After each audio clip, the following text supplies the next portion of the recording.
আমিরা,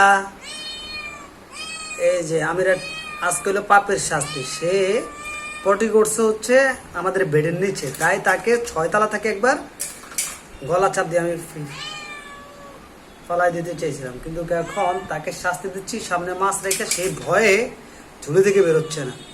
বলো কিছু বলো, বলো বাঁচাও বাঁচাও।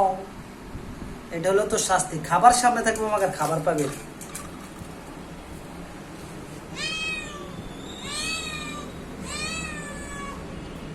কেন তুই এই কাজ করলি?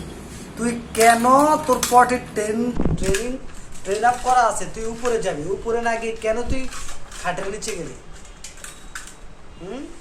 অন্য সময় সে খাবার দেখলে ঝাঁপায়া পড়ে, আজকে কিন্তু ভয় বেরোচ্ছে না, কারণ সে একটা আকাম করছে।